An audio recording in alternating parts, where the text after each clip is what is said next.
Good evening and welcome to the Safety Committee on February 12th, 2026.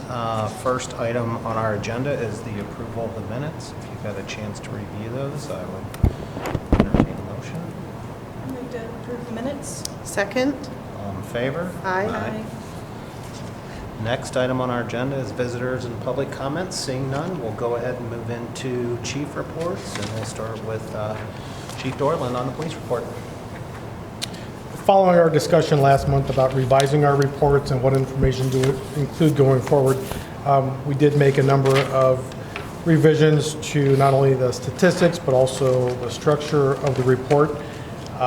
We'll continue to tweak it going forward, just based on what we feel is important to include, and there might be some topics that might be unique for a particular month down the road.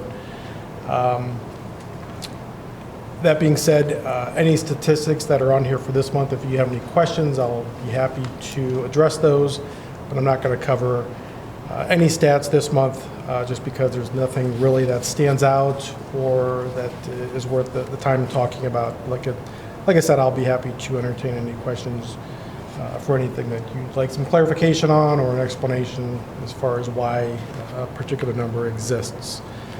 In regards to the dispatch department, the T-Mobile phone calls are now being routed to the Wadsworth Dispatch Center, so any cell phone call that's placed with a T-Mobile device within the city limits will now go to the Wadsworth Center. Anything in the township outside the city limits will still go to the sheriff's office. But the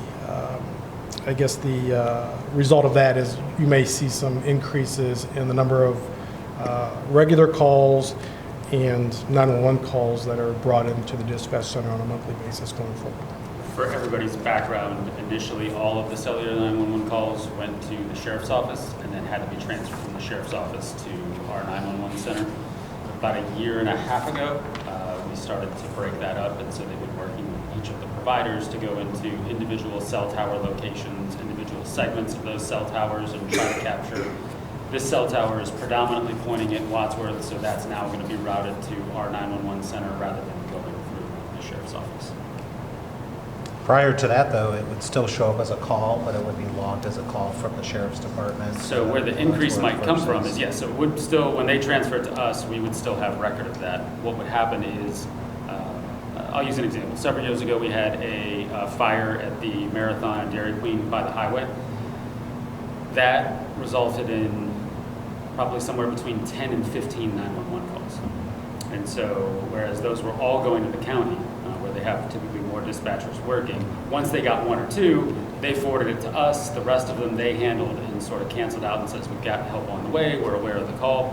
Now, if that were to happen again, if it's on our tower, we're actually going to get all 10 or 15 or 16 instead of. Now, if we can't handle those, there's a rollover that goes back to the county if we're not able to answer those, but it certainly can make that moment in dispatch a little more intense, if you will, from all the calls coming in. But hopefully it provides better customer service where you're not wasting your time talking to a dispatcher at one location, giving your name, address, info, and then getting transferred to our center to do a lot of that over again. So. And right now we're just getting T-Mobile. This is the third one. I think we've done Verizon, AT&T, and T-Mobile was a little bit longer in the process. So I think with the completion of this should be most of your major cell providers. Gotcha. Most of the minor cell providers are using one of those three towers anyway, right? Yep. And it's not a perfect science because the towers are divided into sectors, and so if you have a sector that has quite a bit of overlap, we're just making an administrative decision in conjunction with the sheriff's office to say, well, this one is primarily Sharon Township, we'll give it to the sheriff's office, or this one's primarily Wadsworth. It's just not a perfect science when you're looking at those sectors on the cell towers. Okay. Do you have any questions about the statistics that are on pages 2 and 3?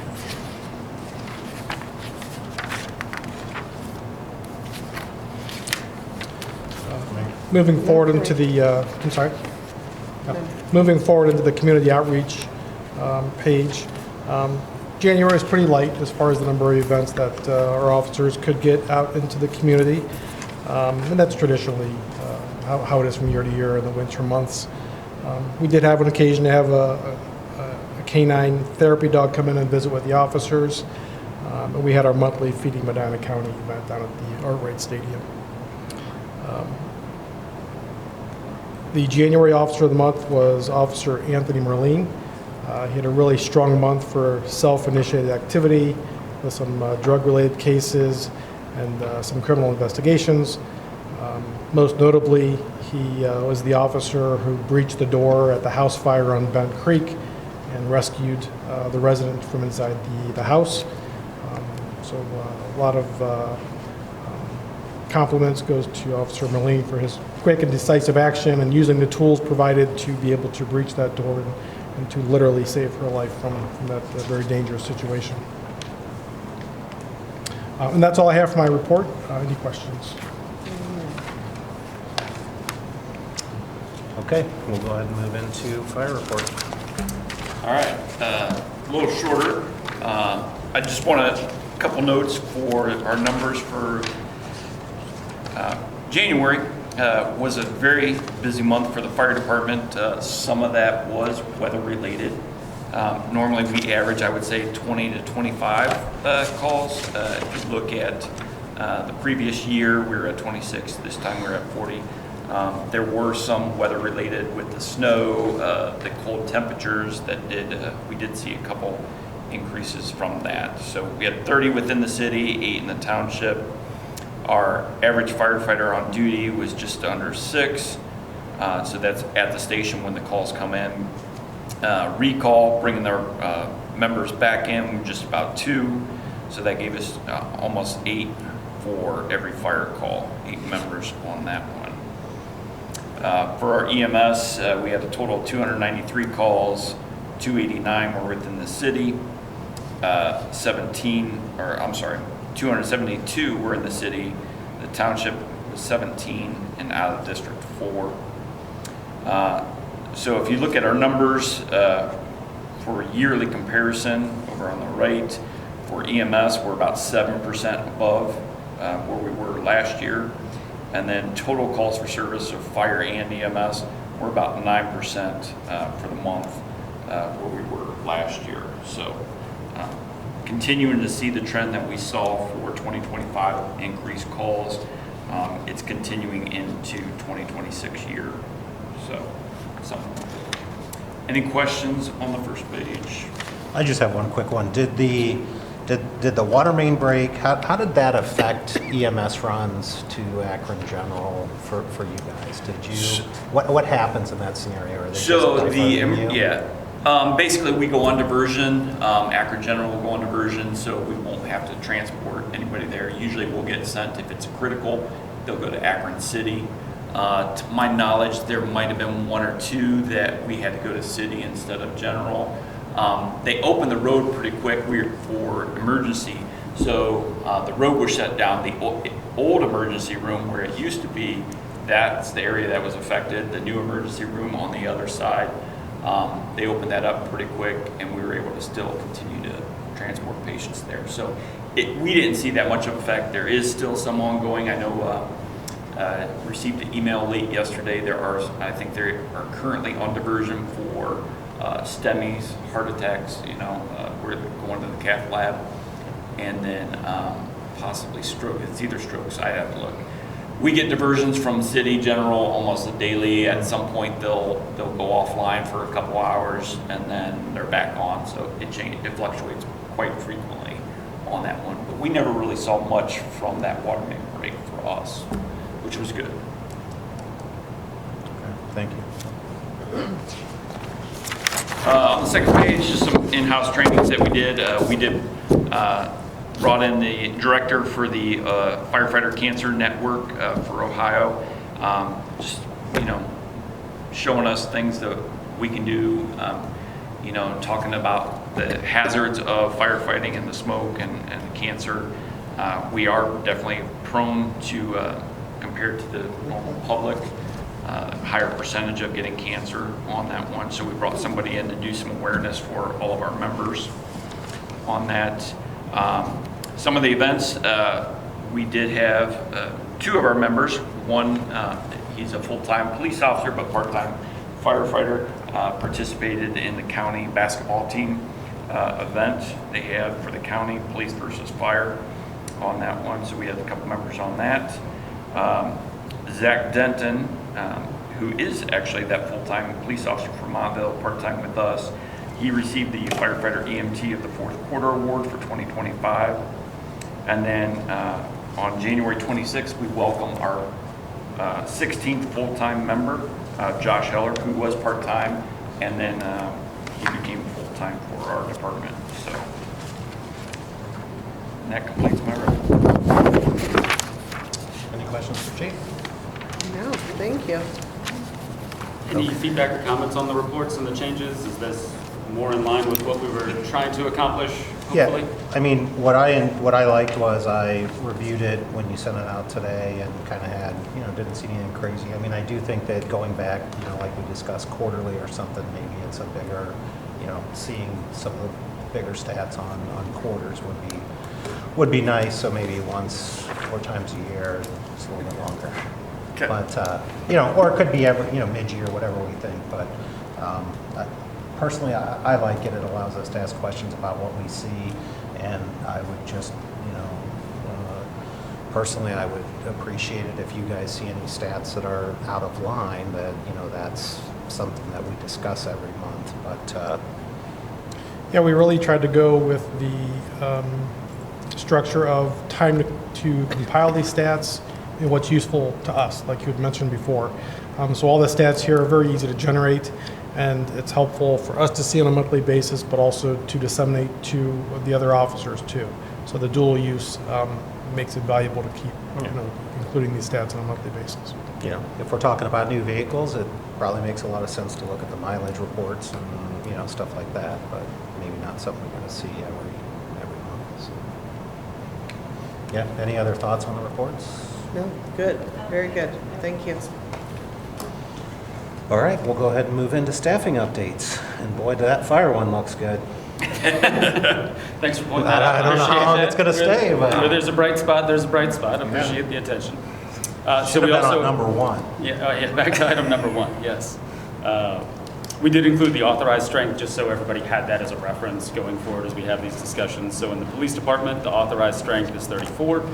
Current staffing is 32. Like we talked about at the last meeting, we wanted to note that there's 2 officers currently in that FTO phase, and we have a new officer planned to start in April, and that'll bring us to 33 of that 34 authorized strength. Fire and EMS, as Chief mentioned in his report, we have got to 16 of our 16 full-time authorized staffing strength. And then on the part-time side, we currently have 30 members there. Dispatch, we are authorized for 11, but just as a note for the committee, budgetarily, we are going to cap at 10 for this year. Our current staffing is at 7. We are in the process of making an offer to a new dispatcher, and we have a second candidate in the background process. Any questions related to staffing? Just one. On the dispatchers, because we have a current staffing of 10 in 2026 and we're currently at 7, is there quite a bit of overtime that is needed to fill the spots with the remaining 7? We're experiencing that today and I believe tomorrow. Dispatch Supervisor Cynthia has had to make, at 7, some scheduling adjustments to try to cover gaps as best as possible. They're currently on the 10-hour shift model, and then during the day, from 2 to 10 on weekdays, we have a minimum staffing of 2. I will say, and I think it's worth mentioning because I think it's commendable on her part, Dispatch Supervisor Cynthia, in a lot of cases, will step up to take that overtime. She's not doing it to save money, she's doing it to save the dispatchers from having to turn around and stay another 4 hours or come in early and things like that. So she does a really nice job. I think that's very commendable. She's doing it for the right reasons. And I mean, from her perspective too, I'm sure it's good to see other shifts and what's happening during when she's not there during her normal hours. So we'll continue to monitor that. I would also inform the committee that we're likely to have a retirement potentially this summer. So hopefully we can get this new dispatcher in as soon as possible, and then we'll wait to see what the results of the background and hiring process end up being for the second candidate. I think the general plan for that is to refresh our lateral hiring.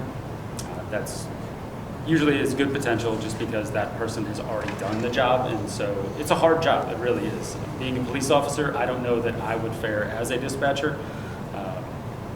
It's hard work, so when somebody's never done it before, it makes that transition difficult. So at least when you have the lateral, you know that they've done it, and we have a source to go back to their current employer to say what's their performance like, which is great. We've also talked about timing potentially a civil service exam that would be close to college graduation, but also the 4-district compact graduation because they have a dispatch program there. And so it might be a good time to attract some candidates that have expressed interest in that program as well. But that's sort of what we've talked about in terms of trying to get caught up on the staffing side of it. How many of those dispatched are full-time and versus part-time? So all of our dispatchers are full-time. All are full-time? I would, not to get ahead of myself and without doing some more homework, that might be a discussion worth having here, at least at the committee level at some point this year, is to say that that might be a good tool in order to be able to kind of plug and play where we have gaps rather than trying to force another 8 or 10 hour schedule that then by its very nature creates overlaps, which kind of creates some inefficiency for us. But maybe a part-time option might give us an opportunity to kind of plug and play in some of those gaps and complete the schedule.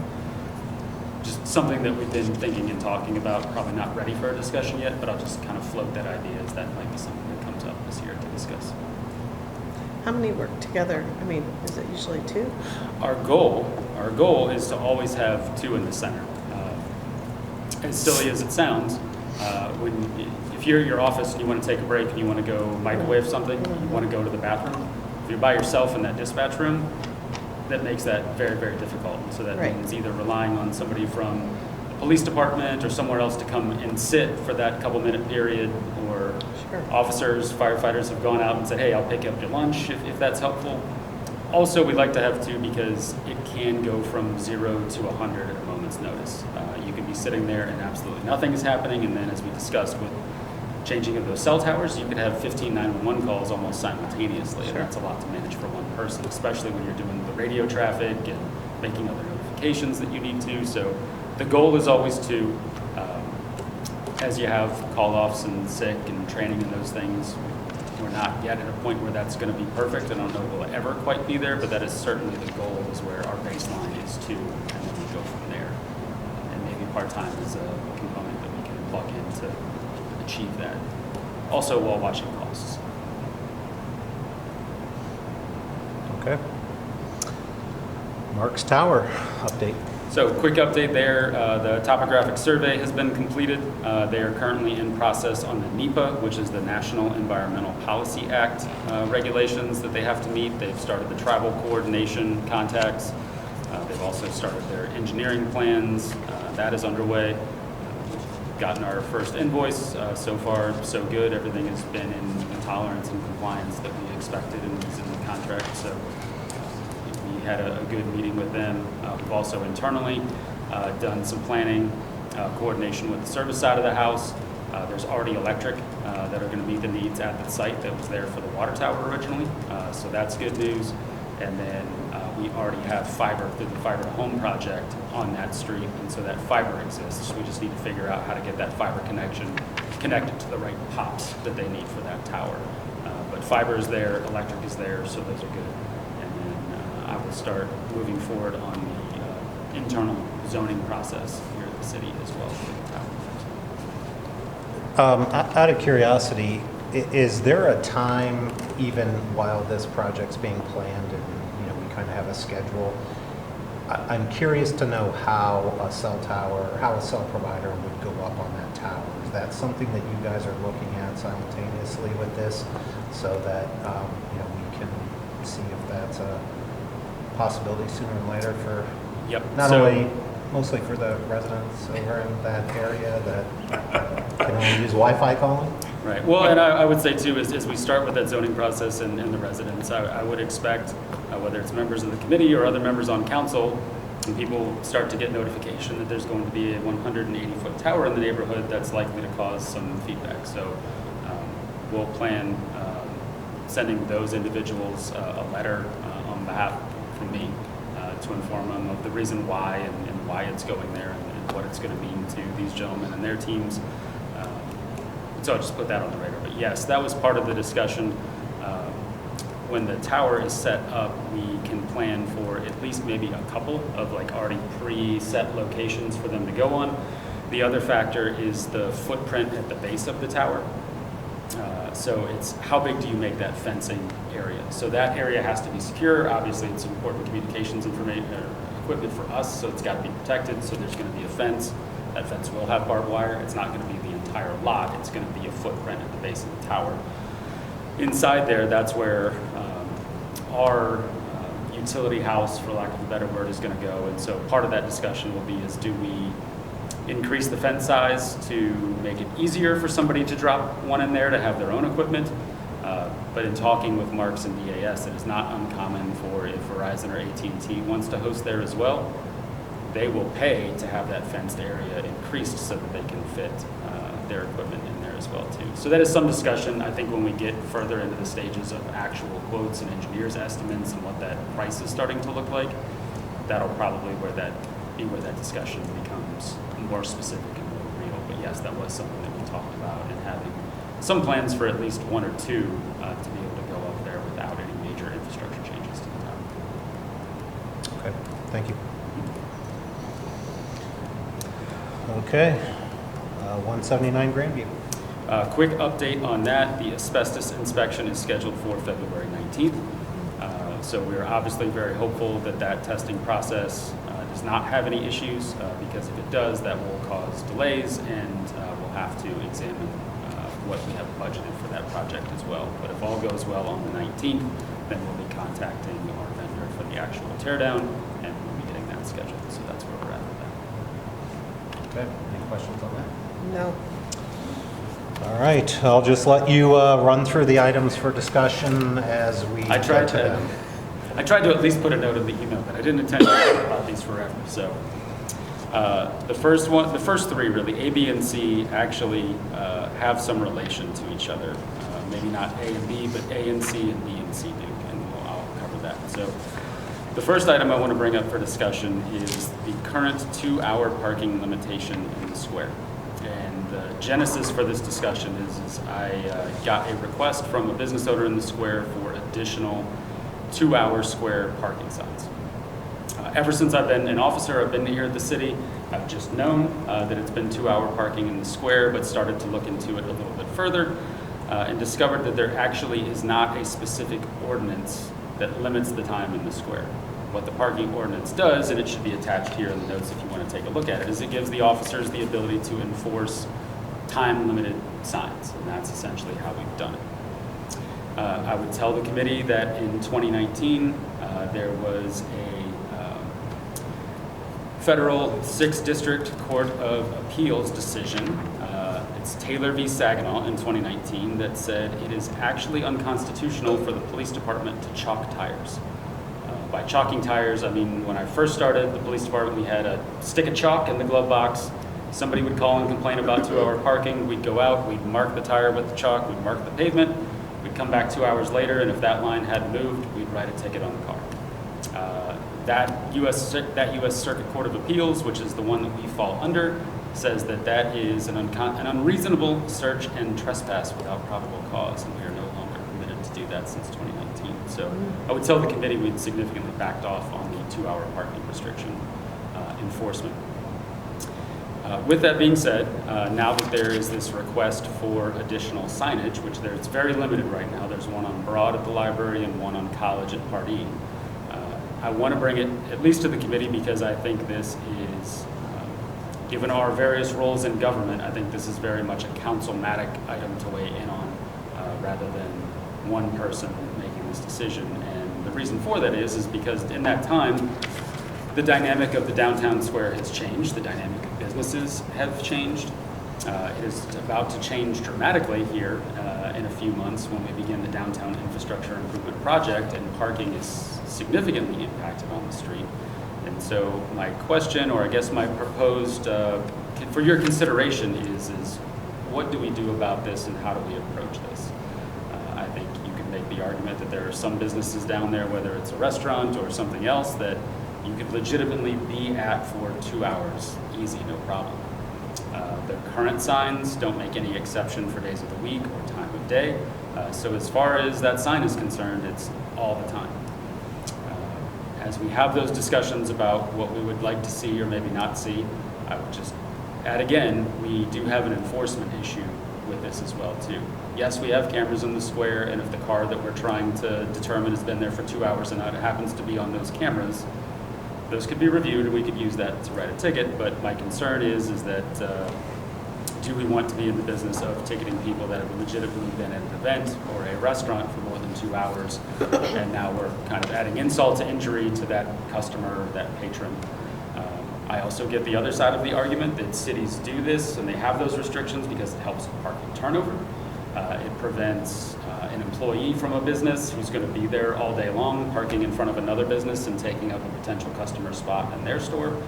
So I truly believe there are both sides of the coins that need to be discussed, and I'm sure there is a lot of public interest from the owners and people that are in charge of those establishments in the square. So I would open it up for committee's discussion and feedback, and may also humbly suggest that if we decide to make a change one way or the other, it might be a prime opportunity for a public hearing on the matter as well too. So I will start it there. I'm open to discussion and questions. So first of all, I didn't know that it was 2-hour parking downtown because I'd never parked near either of those signs apparently.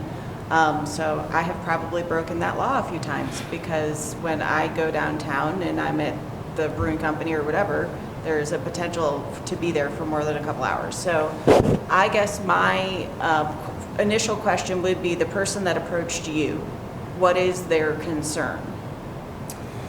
I think their concern is that turnover. Their concern is that, and again, I'm kind of using context clues from several conversations, and I did talk to Main Street yesterday as well too, and I think they heard some concerns from businesses as well. I think there might be a new feature in the square that has longer shows.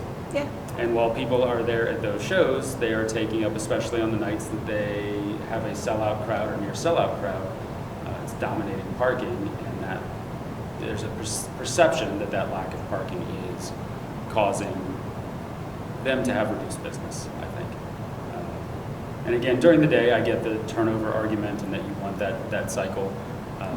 In some places it also prevents cars from being abandoned there or long-term parking on the street. We have the 3 a.m. to 6 a.m., which is going to prevent that naturally at some point. But again, I'm not unsympathetic to the argument that you would want turnover in front of your store. I realize that those are all public parking spaces and those spaces don't belong to a particular store, but I can appreciate that perspective. Have you reached out to them to see, like I guess I'm curious, I can see that, right? Like, it's pretty limited parking down there. It's a great venue. It's pulling in a lot of people. I know they've had quite a few sellout events, but I don't know what their communication is regarding parking when they send out the tickets. I don't even know. I'm not even sure if they're mobile. I've went to one, but I don't totally remember. So it might be worth having a conversation with them just to say, hey, we are starting to get some calls. Let's try to get ahead of this beforehand. Secondly, I agree, the 2-hour parking, I had heard that, and I was like, oh, really, is that the case? So while signage could, it would almost have to be virtually in front of every parking spot. Or it would need to be metered parking that, park mobile and they can pay to park there, which I don't think we can go down that road by any stretch of the imagination. And it's the enforcement issue. I mean, we've had several instances in this, on different things throughout my time on public safety committee, and it's always throw it back on you guys and say, okay, great, let's not just have something that we can't enforce. If we can't enforce it, it's probably not worth having. But if you posted signs in more spots, I do think it would give, the business owners that are seeing this happen and are concerned with it an avenue to at least make a call and say it's occurring. And I think that's how it would be handled, right? I mean, I don't think you guys mentally memorize license plates to see who's parked there for more than 2 hours, but I do think you need the ability to enforce it if we get a call from a business owner. And does signage do that? Signage helps. Because there is no signage. Right. It's on our website, and it's on those 2 signs, and it's on those 3 places, and that's Yeah. it. Because I would think, like, especially even with the example of people coming in for a show, you want them to stay. You want them to go into the stores. You want them to stop and get a drink or have dinner. So the limit of the 2-hour parking, at least weeknights and weekends, wouldn't make a whole lot of sense to me. Maybe if there's particular, like, between 10 and 5, Monday through Friday kind of thing, because most of the retail stores aren't even open before then, so why even mess with, like, breakfast or whatever? But maybe limiting that to during the week and during specific hours even. Yep. And looking into this, that's a lot of options that cities do. They'll just do it during normal business hours and then pause for the evening. I mean, I think the discussion is timely. I mean, I do think that There's a the lot. downtown area Yeah. has, we have an issue with wayfinding in general. And I know that's something that we discussed possibly looking at with the downtown infrastructure, but it makes it even more obvious. If you're coming, my guess is we're getting people from outside of Wadsworth that don't know that there's maybe a lot behind them, Yeah. behind Mosaic. I almost said Ben Franklin, but behind Mosaic, going back a ways. And I know that, there's the parking lot on the backside of the old CIS building, down by where the ball field was at, that the majority of people wouldn't even know how to get to. So where are they being directed to park? If I'm coming in from out of town and I see a parking spot on the main drag, I'm pulling into it. There's no doubt about it. And if I go to the show and then go to Wadsworth Brewing Company, I'm gonna not even think twice about my car being in that spot. Yeah, especially if there's no signage, and you're just gonna Right. pull in and park. So before I went and put up additional signs, I wanted to make sure that you guys were aware, and I think it's worthy of discussion and maybe making a decision before we decide what to do with the signs going forward. Whether that's limited to dates and times or no restrictions at all. And also knowing that we have this downtown infrastructure improvement project coming when parking is going to be at an absolute premium, what do we want to do for that 18-month Well, period? are the consultants going to help with that? I mean, I do know that was one of the big things where they have been empowered to really help us through the process of shutting down traffic on one side versus the other. My guess is that during this infrastructure project, we may have something in place that limits parking to 30 minutes to turn it over. That brings up another point. There are currently signs that have 20-minute parking on like each quadrant of the square. So by Domino's, there's some in between Cambria and Uniquely Handmade. There's some of those, which the other reason why I bring this up, and I don't want to jump ahead to C, but when we get to C, you will see that while I can remove the signs or make decisions based on the signs, I actually can't without your approval and within 7 days of removing those signs. So I'm just, when we get to C, that's part of the C discussion, and that's how this relates. Yeah, I mean, I guess my first thing is, I think we have some time to work on it. I think it's kind of twofold, right? I think there's a discussion, what is the plan during the downtown infrastructure project? And then what is the plan when we come out of that project going forward? And that would be something that, I don't think it's us probably making signs and putting it in next week. But if we can get to because I think that's going to be a discussion that maybe even business owners are weighing in on during this downtown infrastructure project as to how long they want parking in front. But then again, the view is going to have a completely different answer than someone that's, than say the license bureau. And then the license bureau closes at 5, so they could probably care less who's parking in front of their building during that time. So I think it's a challenging question that I would empower you to go ahead and solve. And then I'm going to use I'm new here. Would there be any possibility of, in particular places, being able to designate a spot, during whatever their business hours are specifically for that business? Like, in front of the urban cottages, this is for customers only, during their business hours. My initial inclination, and that's all it is that given that it's public parking, that we likely wouldn't be able to restrict, let's say it's those 2 or 3 spots for just that business. I think we would want to probably try to stay away from that. Just an inclination just off the top of my head, but that's my first reaction. Yeah, I think, we've got a lot of service on the first floors, and my guess is this is not a problem. I mean, I'm downtown every day. I don't think parking downtown is an issue during the day, in all honesty. I mean, I don't see it hard to find a spot on, occasionally, but it's nights and weekends, and probably even more so just weekends, not even weeknights. I think John's right. Maybe we could address the owners of that establishment and maybe have them post it on their social media pages, and if they do mail tickets, I don't know how they do that, and encourage people to Direct them to the lots. yes, direct them to the lots and be respectful of the businesses and the restaurants that are open a little bit later, that they don't use their parking in front of those businesses. If you got a call right now from a business owner that was upset that there had been a car parked in front of their establishment for more than 2 hours, while they probably know that it's been there more than 2 hours, what would you do anyway? You would have to, like you said, go review camera. You can't take their word for it to go ticket them, so it's not even something that you're going to solve right away, Right. correct? In short, yes. In the past, we've had some chronic problems with some business owners in the square parking in front of their establishment.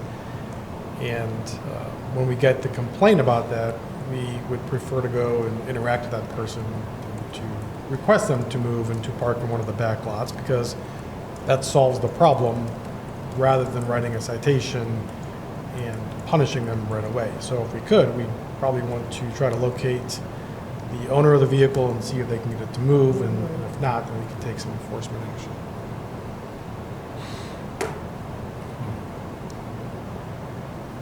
I just don't like the thought of discouraging people to be downtown. I think that's a very important consideration, is you don't want to take an action through some sort of parking regulation that is Right. discouraging people from coming to the downtown that we're getting ready to renovate with this infrastructure improvement project. Yeah. I completely agree with that sentiment. Well, I will try to do some additional follow-up. Is there anything specific that you as the committee would like to see between now and the next meeting, or by the next meeting?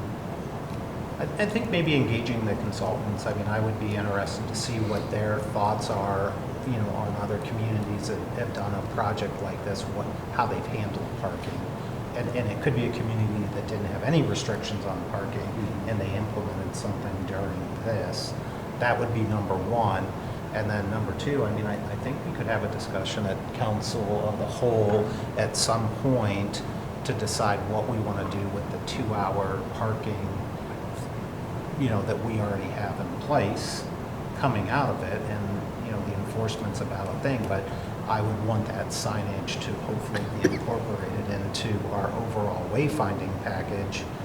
Are there other communities that you could reach out to and see how they? I know Medina has, a parking restriction in their square. Now, they actually have a parking enforcement person. Correct. We have a police department. So- Yeah, and I had actually heard it, which I don't know if it's a rumor, but I'd actually heard that Medina may be exploring removing parking from downtown, which, that's interesting. There's an engineer involved, he has a plan. So, but, because I think it's going to tie into the wayfinding package coming out of the downtown infrastructure project. If we don't even have signs that say public parking here or there, I don't know what you're expecting people to do. They're driving down the main roads and they see a parking spot and they pull in, and that seems to make sense to me. And would it be possible, and I don't know if you guys are already plugged into this or not, with like Main Street, Wadsworth has the placer, I think it is, to like actually monitor how many people are downtown at what time to see if there's, I was just talking to Megan about some of that stuff yesterday. Yep. My guess is that there's probably some communities that have a colored curb, right? So this is a yellow zone and, the signage is, nothing more than, hey, green is 20-minute parking, yellow is 2 hour, so maybe it's something that we solve coming out of it in conjunction with the project. I just don't. Because I'm sure if you see that sign, whether people know that whether we do or don't have an enforcement arm, I think some people do pay attention to the signs, especially when you start to see colors up on there versus. The chief's point at least gives us an opportunity to run the plate, see who it is, make contact, and say, hey, there's a complaint, you've been here longer than 2 hours, could you please move your car? And then it solves the problem. Well, I will do some more digging. I will maybe keep that on the agenda for next month, and if anybody has additional thoughts or direction between now and then, please let me know. It is a sticky problem because you want to encourage the businesses. Yes. And then are you having a specific issue at Chestnut and Main? Is that why that one's a separate line item? So this has been an ongoing discussion with Member May and Member Berger as well. So you can correct me as I go through, but essentially she and Mr. Berger have gotten complaints from constituents regarding if you're coming down Chestnut and you're going to turn onto Main, there is parking in front of Water Main Grill that's allowed there, and that obstructs the view onto Main Street, which makes it difficult to see and turn onto the road. So we've been having an ongoing discussion. I can kind of recap it quickly and then kind of open up for discussion. One of the suggestions, or I think maybe even the request from the constituent, was regarding what is referred to as a convex mirror. You might have seen them in parking lots, industrial warehouses. Without getting into all the details, suffice to say it would not be an appropriate application for us to use, and it's not something we would want to employ at that intersection. Which then led to further discussion of parking restrictions, timing restrictions, vehicle size restrictions, things of that nature. And so what I had shared with Member May was that back in late 21, early 22, the city had employed GPD, which is a traffic engineering firm, to do a parking study in that area. At the time, businesses were concerned about a lack of parking in that area. So that study was done, and as a part of that study, that area that's currently being parked in front of Water Main Grill, that area of Main Street, was included in their proposed, yes, you have parking here now, you should keep parking here now. They made a number of what I would refer to as low-hanging fruit suggestions that the city has implemented since to try to improve the parking there. They had some other more intermediate and long-term suggestions. I would just say that given the prospective cost, additional engineering studies, and maybe not as much impact as you would like for expending those kind of dollars, I don't know that either of those make any sense to explore. So we basically came back to, well, what do we do? Is there any consideration given for this issue? So a few things that we looked at. We pulled accident data for a 5-year period between Water and Chestnut and that stretch of Main. We'll tell the committee that in that 5-year period there were 6 accidents total. I would also tell the committee that would be my assessment that one of those 6 is actually directly related to the issue that we're talking about. I think there's a case that maybe a second one would be included, but in that one I would say that the driving behavior, the ACDA, the following too close was actually the cause of the accident. So in a 5-year period, we've had 1 accident related to this actual issue. Last Friday, I went out early in the morning and sat from 6:45 to almost 8 o'clock just to count cars coming off the intersection and to directly observe traffic. I think it was 24 off the top of my head. Does that sound right? I think there's 24 cars that came off of Chestnut. Just from a visual observation, most of those cars were able to get through that with very little issue. There was one car that you watched the sort of hesitation, which again, I'm not stopping the drivers and interviewing them, but I could say reasonably there was one person that had some hesitation through that intersection. The remaining 23 cars seemed to navigate it with a problem.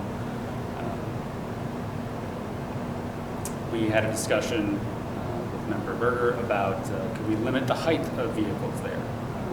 I'll tell the committee that what I was able to find in other cities, most of those are basically zoning ordinance type restrictions where they don't want box trucks, boats, campers, and RVs parked in driveways and on city streets.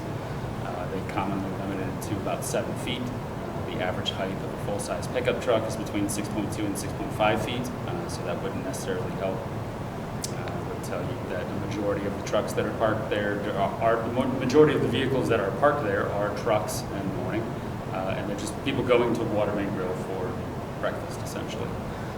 It gets busy in traffic, that parking gets crowded. Big shocker, I'm sure, at breakfast and lunch, and then they're closed at 2, and then there isn't any sort of problem. I would also say from personal observation, currently you can park up to 20 feet from that intersection, which is within the ORC.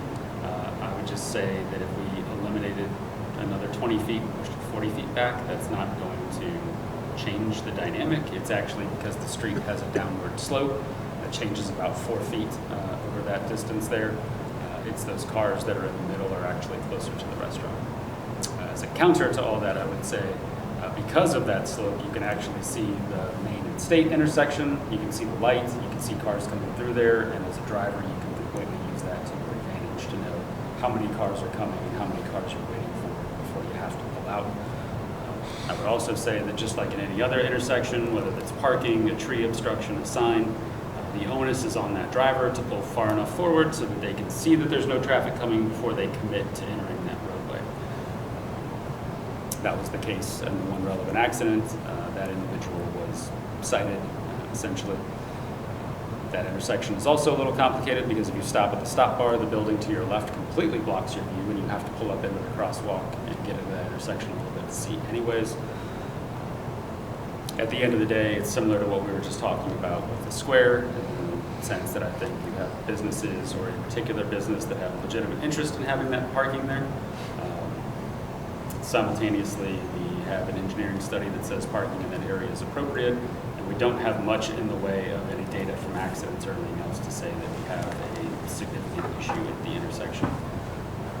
I would also say, while I watch that intersection, I also watch Pine, which has no obstructions, and that is another easy option for drivers to, if you don't like that, and you know at the time of day you leave there's cars parked there, you make a quick right, make a quick left on the Pine, and it completely changes your viewpoint. So, again, I offered up, hey, I'm just providing information, welcome further discussion. Understand that there have been some constituents that have raised a concern and they feel that it's unsafe, but wanted to share sort of that background with the committee and again open it up for opinion, direction, or further thoughts as well too. Is there even a possibility, and again, this could just be way out there, of the curb right there, just like doing a bump out at that curb so that people could pull out a little more and it not be in the middle of the road by the time they are far enough out that they can see?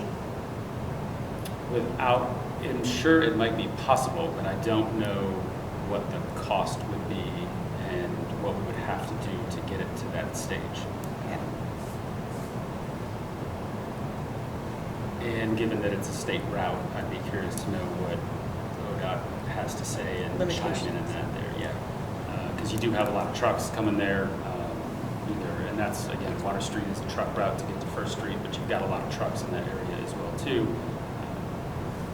So that would be a concern. So off the top of my head, yes or no, I don't know the answer to that, but that is something I could explore and try to get some more information on. Is there parking on both sides of water?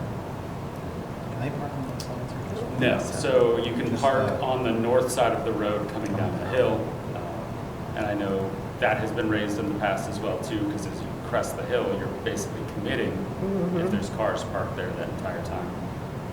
Water is wider than Chestnut. Chestnut also used to be a truck route as well. Oh, sorry, I meant Chestnut. Is Chestnut's just one side as well? That's just the north? Chief, do you remember off the top of your head? I don't, just based on the other streets, I would think that they probably restrict parking to only one side. I think it's just one side. I think it I should be this travel way. that area a lot. Yeah, because that gets pretty tight when you come over that hill and there's. On the water it's hard side, to- yeah, I think so. Now, All those again, water is streets. wider than Chestnut, and so, again, as a part of that traffic engineering study, parking study, they recommended maintaining that as a truck route because there's limited access to get back to First Street without having to go all the way through the square. So, Well, these are 2 or 3 great ones you brought up so far. Thanks. Very simple answers. It's appreciated. So as it relates, and I don't mean to cut off discussion on that, but it is related to these two. And so Can I go back and ask one? Yeah, absolutely. Anybody can, Have yeah. you had a conversation with the constituent directly that? I have not, no. And I was going to say I'd be more than happy Yeah. if you and Member Berger both want to forward them to me. I'm happy to, at least if nothing else, talk through. Hey, this is all that we've looked at. You know, here's some other easy options. I realize if somebody told me I had to change my commute by 1 block, I'd probably flip out on me also. But from a third party that's not doing it, it is a really reasonable solution as well. I think you could just relay more information like you just did to us, probably more eloquently than, I mean, at least I could to you. I would be absolutely happy to do that. So yeah, if you want to forward me, and I don't know if it's 1, 2, 3, 10, it's a whole neighborhood, I need to have a meeting, just let me know. Yeah. The only other thought I had, and I don't think that this is possible at all, would be to restrict the parking in front of Water Main Grill to compact cars. Judging by we do have a traffic camera in the area, which unfortunately did not capture the intersection, which is why I had to go out there in person. But I would tell you from watching a week's worth of review, that would be akin to making it no parking. Yeah.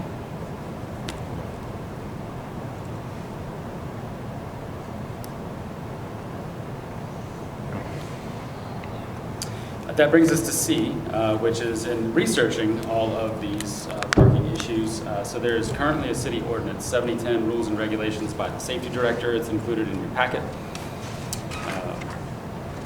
It outlines what the Safety Director has the authority to do. So it includes the number, type, location of traffic control devices, signs, parking prohibitions on streets, alleys, highways, right-of-ways at intersections, streets, alleyways, highways, and goes on and on and on. I would tell you that the ordinance also later on here mentions that all rules and regulations made and issued by the Director of Public Safety and any amendment thereto shall be submitted to council for approval and acceptance by a motion, at which time such rules and regulations shall become effective. Which means if we want to move a no parking sign on a side street or make adjustments to signs and traffic control devices, technically I'm supposed to be coming back to council to get approval for all of those items. I would tell you that the Ohio Revised Code that this is based on, you'll also notice that this one was passed in 1983. So had some changes to the city and what's happening here since 1983. I would tell you that the Ohio Revised Code gives the Director of Public Safety the authority to do these things to the extent that the legislative body has given that individual. And so I just bring this up for consideration. While I wholeheartedly think that the 2 topics we've discussed tonight deserve council's attention and input, and absolutely, especially as it relates to the squares, 100% a councilmatic action, because I don't think one individual should be making a decision that may have negative impacts on competing businesses or businesses that are just next to each other. I don't think that's right at all, and would say that that would be my intent if there were any updates to bring that level to the council. But I think when you're talking about the number, type, and location of traffic control devices and signs, that's generally governed by the manual and uniform traffic control devices. We're going to have input on traffic studies. We have a traffic signals department that has been engaged in that work for decades. I think those decisions are essentially more of a process and making sure that we're following the rules that the State Department of Transportation has set out for us. I would also say that if council would want to make adjustments to this, there's plenty of recourse. For example, if the safety director, whether me or someone in the future, has gone crazy and started putting up signs in the wrong location, or has negatively impacted your constituents with no parking or parking on this side of the street or other, there's certainly recourses, one just being a conversation to say, hey, this is negatively impacting, can we reconsider, to addressing the mayor as her appointee that, you know, hey, I think this needs to be changed, or taking action as a council to stop those things. So I will bring that up for discussion as well. Yeah, my guess is that is happening without councilmanic approval as it is. I know that we've switched sides of parking on streets over by Durling, and so is it possible for you to work with Brad and take a look at the current ordinance and redraft it so that it, you know, takes into account what we talked about in A and B, like you said, would need councilmanic approval, or you would want input on versus making those decisions elsewhere where it's for safety or state. And Following the MUTCD, so Yeah. putting the sign here really no matter what, because that's the only way and place this sign is allowed to go at this location. Right. It has to go here. Right. And then we could review that at the committee level and move it up, and then you could have present it to council role. Does that make sense? Makes sense to me. Perfect.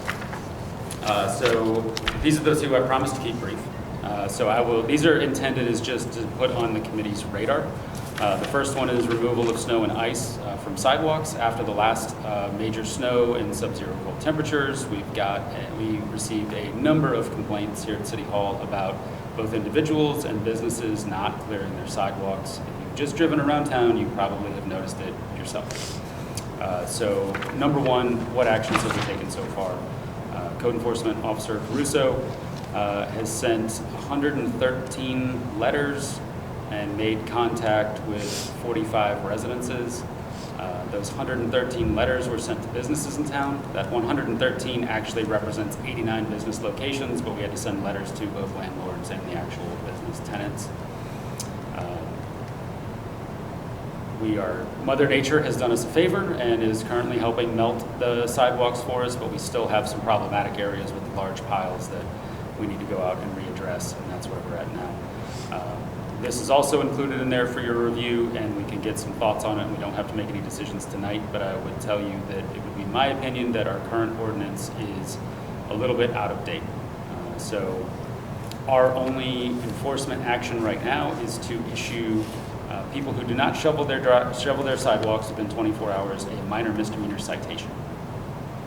So that means Mario has to put together paperwork, take it to the law director's office. From the law director's office, it's going to go to the court. And minor misdemeanor citation is akin to a disorderly conduct citation, a traffic citation. That means the individual's either going to have to pay that fine or come to court. And again, with just those numbers, which is in everywhere, we told them to target main thoroughfares in schools, and we still sent 113 letters and 45 contacts. It also doesn't solve the problem. Just like we were talking about cars parking for 2 hours, if we issue somebody a minor miss cite, the sidewalk still is unshoveled, and nothing changes for the kids that now have to walk in the street to go to school, or people that are walking down the sidewalk and have to walk in the street. Safety Committee, I think 2 years ago, I'm not sure if either of you remember, we had lengthy discussions in the summer months trying to get ready for, I think it was 22, the winter of 22, 23. Then Safety Director Hiscock, now Service Director Hiscock, and Mr. Morris, when he was the Law Director, spent a lot of time working through a number of drafts. That made it to Committee of the Whole. It made it for one reading, and then on its second reading, it was removed and sent to Ways. And then when it went to Ways, it never was on the agenda again. So after that, I think there wasn't necessarily much interest in putting in effort if it wasn't going to go anywhere. But here we are again, a few years later. I think we still have an ordinance that doesn't give us the ability to do what we need to do or really solve these problems. I think it's worth looking at it again, but I just wanted to put it on the committee's radar and again, ask for your feedback, but don't expect any answers or solutions tonight. And I'll tell you that if that's something that you're interested in pursuing, myself, our code enforcement officer, Matt, Tom, and even Brad, we can go dust that off, kind of re-examine it, see if we have any new input, and can start proposing some drafts for the committee. And while we may not get them done by the end of this season, it might be something that we could get passed and have an effect for next season, if that's something the committee is interested in. Absolutely. I think it would make sense to dust it off. I mean, I was surprised to see some of the businesses that were not cleared even up to today. There's a couple of them that are rather shocking. So we will be having probably second round follow-ups here and the next day. And again, a minor misdemeanor citation if this property is owned by a holding company that's out of state is really going to be ineffective and not going to solve the problem. We will try to, through just reinforcing the ordinance and talking to people, see if we can get, about 50% of the businesses complied, but we still have about 50% of those that did not. And it's very frustrating, and I think very frustrating for the community as well, too. So. I would imagine an escalating system of first time, second time. Well, interestingly enough, the current one does escalate. It jumps from a minor misdemeanor at round 1 to a misdemeanor of the first degree, which is the most serious misdemeanor and punishable by up to 6 months in jail and less than $1,000 fine. Which, in all fairness, is akin to domestic violence and assault. It seems a little extreme from what we're talking about. But yes, I think making it more of a zoning issue rather than an actual misdemeanor citation. There's a lot to look at in terms of if there's fines, how are those collected, do the fines escalate, how can we take action to actually clear those sidewalks. There's a lot to it. I don't necessarily know it'll be the easiest of issues, but I think it's worth examining. I was just thinking, we have the mowing ordinance or zoning, and it's 10 Yeah, the inches. mowing ordinance. But I think this time of year, you'd be hard pressed to find somebody to come in and shovel people's sidewalks. That was part of our discussion is That- what These contractors are all busy. do you have a contractor that's available Right. for that? Do we have the staffing here at the city to do that? I'm just No. going to tell you, we probably Yeah. do not, especially after a snow like we just had with the amount of non-compliance that we had. I don't think that's feasible. Our code enforcement officer has been reaching out to some other communities. We also have the concern too, you may have people that legitimately cannot do Yes. this. And that needs to be an important factor to consider, and what happens to those individuals, and is there anything that we can do as part of that that at least gets them the ability to connect with people that can, or is there lots to think about on what seems like a very simple issue on the surface. And I kind of had some ideas about that as well, so I'd love to talk to you about it. Yes. I had a situation a couple of years ago where an elderly gentleman called me, lives on Broad. He could not shovel. And he, said, I don't know what to do. So I actually posted on social media and said, anybody out there have a teenager that needs some, Yep. hours of service? And I had a former student who's actually married with kids, and he lives in Doylestown, and he came over and he did it, and he's been doing it. Perfect. So Can he do 113? I don't think he can, but he's a good man, but there are good people out there, but I wish there was some organization that would help the elderly like that, or the handicapped, people that can't get out. Doesn't the high school have service hours that people have to, and the sports teams? Yep. Real quick, I was not directly involved with those, and I think those are great. I think they're probably still willing to do. I know in the past, I think there might have been some issues where people have been scheduled, something happens in their schedule, and it doesn't get done. So it's also finding a dependable, again, I'm not saying that they're not and that they don't have the best intentions in mind, but I was also in high school once too, and sometimes things come up on your schedule. But Even if a couple drop out, you're still taking care of 75 to 80% of, Yep. And as someone that used the sidewalks regularly walking my dog, even in the winter months, the sidewalks that are not cleared for extended periods of time can be very challenging. So we'll do some more digging on that, and hopefully we can have some more maybe options or more solidified discussion points to have in the next meeting. Last but not least, Chief Linder and I have been spending a lot of time here recently discussing the upcoming fire levy. Wanted to get that on the agenda tonight, get the committee thinking about that.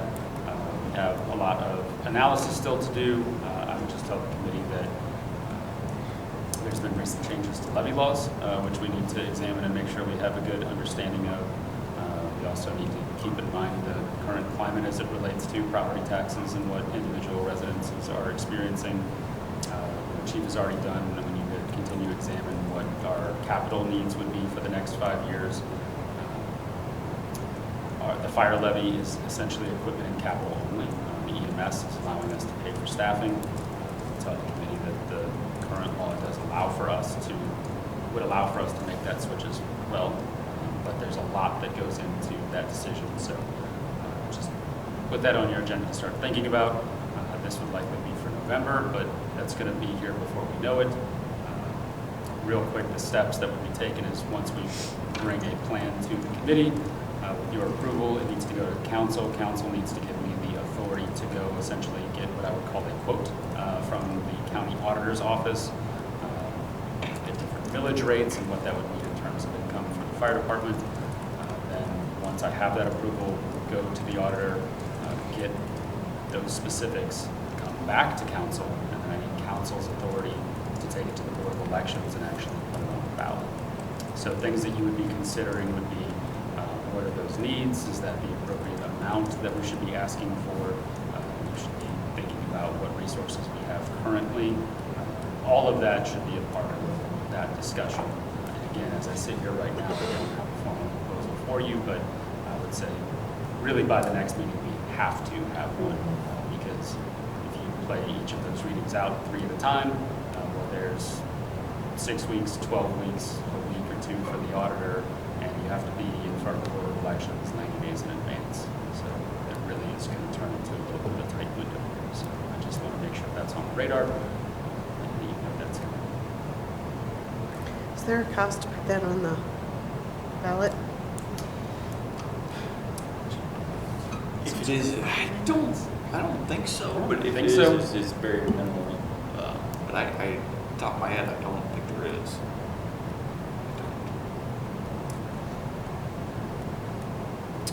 Okay. Any other items from administration? Members of the committee? Okay, I will go ahead and entertain a motion to adjourn. So moved. We are adjourned.